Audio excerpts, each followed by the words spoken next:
So I'm about to enter one of the buildings here, which is the Aurora History Museum. They've had it here for a very long time, and there's a ton of really cool artifacts in there, including one of my all-time favorite transportation vehicles, which I will show you in a moment.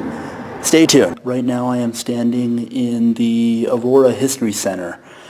Now, this building is actually really cool because it's a very small museum. You can probably get it done in, I don't know, 10, 20 minutes. But they have a lot of really interesting stuff in here, and I'm going to show you around a little. So the biggest part about the museum isn't necessarily all of this. It is this.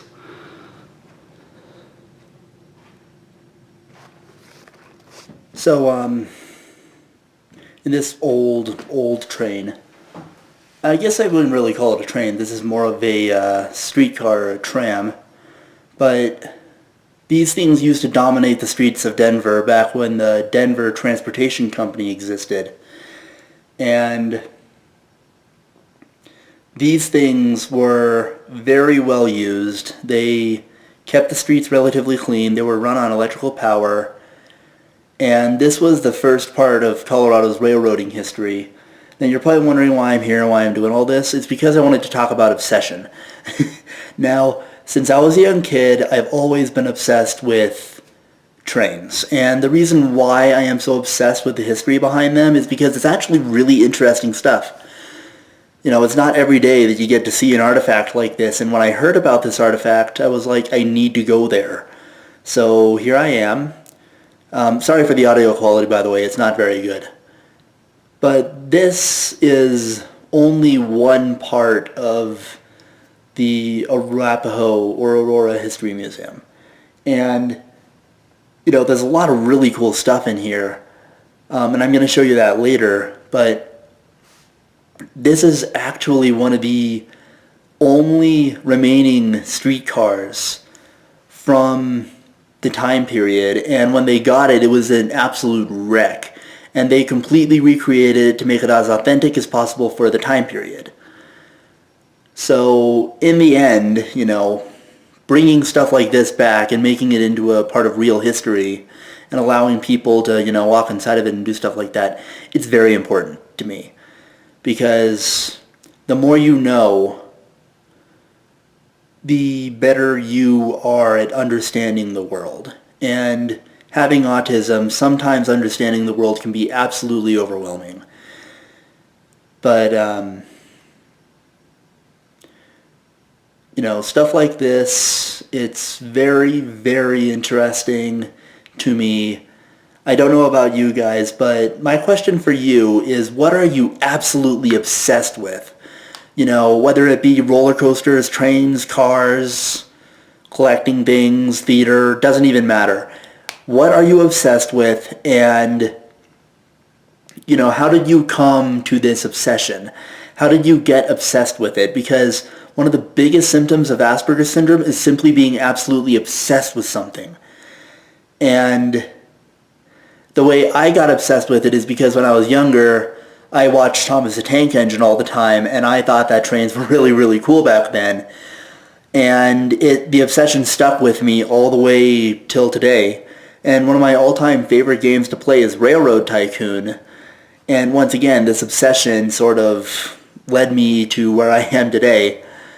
So, yeah, I mean, I don't know where else to go from here, but once again, in the comments, what are you absolutely obsessed with? These two very creepy fellas are actually mascots for the Buckingham Square Mall. So, you know, Buckingham Palace is in Britain. It would make sense that they would be themed towards British soldiers, even though Buckingham Mall opened in Arapahoe or Aurora. Some stuff from Colorado's very, very early days of education, probably around 1940.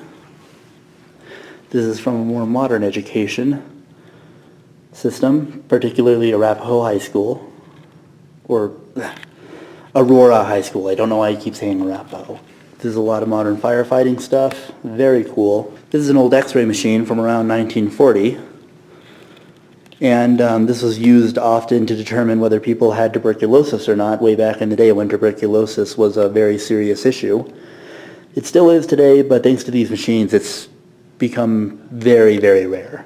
This is a very old nurse's outfit from the hospitals that would detect for and cure tuberculosis from around 1950. And then these are a few old hospital bags and some glycerin. I don't know if that's actually glycerin, or probably isn't. This is a very, very old World War II aerial aircraft camera, and they would use these things to shoot photos from very, very high altitudes. As you can see, the camera lens is basically the size of my hand, and the cable for it is massive. And then these are some very early cold weather boots from 1942. And they were used for the Arctic training program in World War II because back then America believed that Nazis were building bases up there, and we actually recently just got confirmation on these claims because scientists went to an area in the Arctic that they found on Google Earth, and they found a bunch of Nazi relics that had never showed up. And then this is just a bunch of random stuff that people, probably artwork, that went into the museum. It looks fairly old, I'm not sure.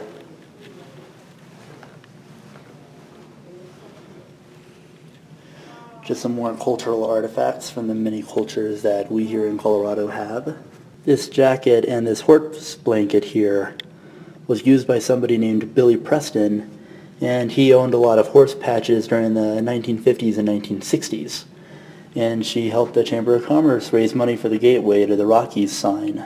And Patches was the name of the horse, and in order to give back to the city, she gave 1 cent rides to the children, and then that's what allowed her to donate back the Gateway to the Rockies sign. You see all those wispy clouds behind all that construction work? Yeah, those aren't clouds, that's all snow. And we might be getting it later tonight, so I think I'm going to record this quickly and then get out of here. I will probably see you guys in my next video, but like and subscribe on my channel. It helps me out a lot, and it helps out the channel. So thank you guys so much for watching this video. Peace.